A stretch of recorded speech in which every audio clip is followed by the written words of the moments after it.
Hi, I'm Christy Conway with Charleston Home and Design Magazine, and I'm here with David Ebeling of Cook Bonner Construction and Dean Paulk of Energy One America. How are you guys doing? Great. How are you? Loving life. Good. I'm great myself. We're in this beautiful kitchen, and Cook Bonner is the builder. Energy One provided the spray foam and encapsulation of the crawl space. So first we're going to talk to David about the building of the house.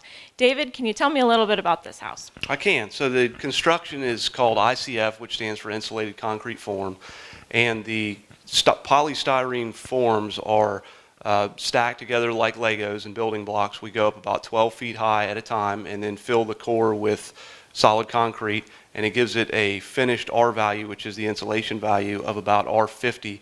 Standard wood construction with bad insulation is about R19. Okay, and that means that's insulation, so it's good for sound and keeping the cool in and the heat out and all of that. That's right. Okay, and Energy One America did the spray foam, which is kind of an extension of that as well. Absolutely, yes. ICF walls, there are always going to be areas in the walls that are going to need to be touched up with foam where windows and doors go in. Mm-hmm. Then also in the roof line, of course, we're not going to use ICF in the roof. It will only be used in the walls, so the spray foam is used to insulate the roof line. Mm-hmm. And it's not used in the roof because it's filled with cement, am I right? That, and we can't make horizontal angles with the blocks. Okay. Now, has Cook Bonner ever used ICF before? We have. I have not personally been involved, but we have some long history of experience with ICF blocks. Okay.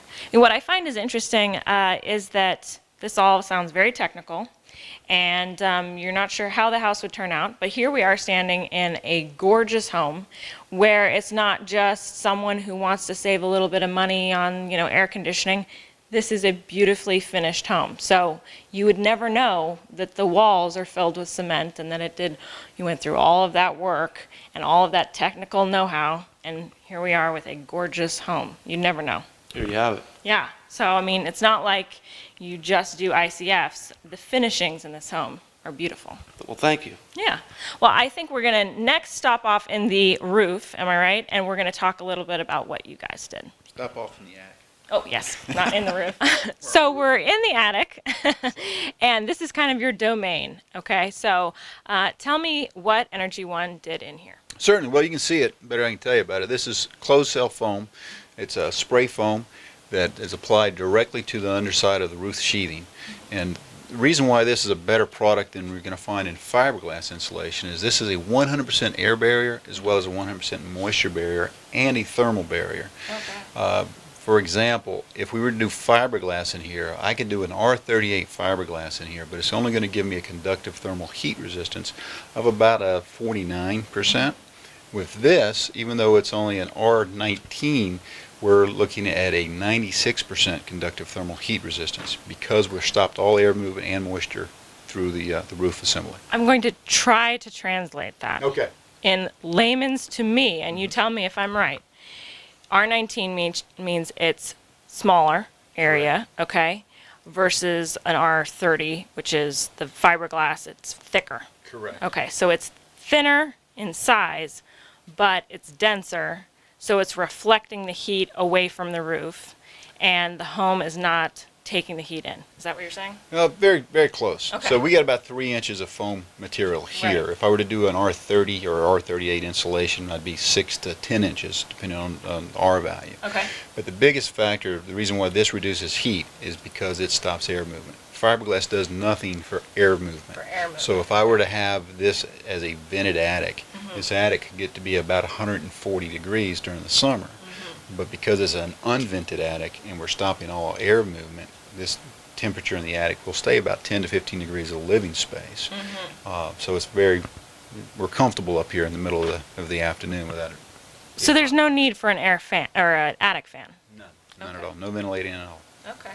Oh, that's fascinating. Now, was the Fortisol, which we spoke of, applied in this area? Yes. Now, Fortisol, when it's applied, it goes on pink. And over time, the pink will start to fade. You can still see a little bit on some of the wood back here where it's still a little bit red. It's hard to see in a camera with UV lights on it. But yes, so all the wood, anything wood would have been sprayed with Fortisol. So if there was a leak for whatever reason, mold would not grow on the these wood boards. structure, on anything we've treated. So, for example, let's say we get a penetration in the roof line, we have a hurricane come through or a severe thunderstorm, we get a penetration in the roof line, there's a leak in the roof, we don't know about it, it goes on for months. Come in the attic to pull your Christmas tree down, and you find wet, soggy wood where you've got a leak that you didn't know about. And one thing that you know is because you've treated this wood with Forticell, you're guaranteed that there will not be a mold issue. So that takes away a lot of liability, takes away a lot of headaches. And one more thing, and I have to mention this because we're almost entering hurricane season, is that spray foam, from what I understand, actually makes the structure stronger. Correct. Now, there are two types of spray foam. There's open cell foam and there's closed cell foam.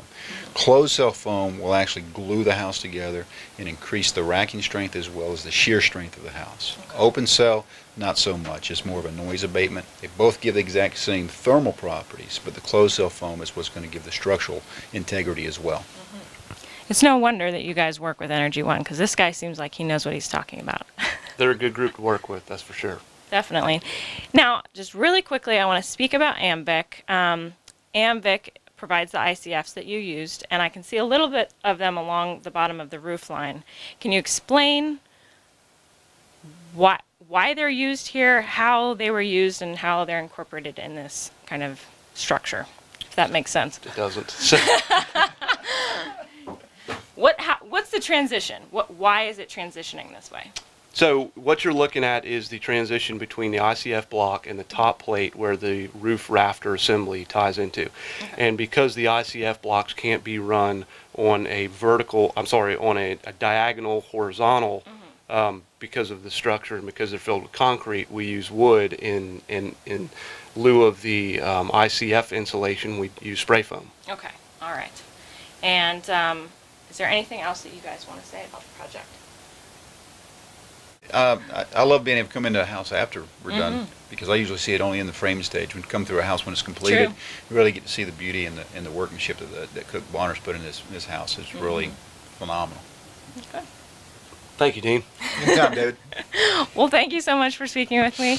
We've been talking with Dean Paulk of Energy One America and David Ebeling of Cook Bonner Construction.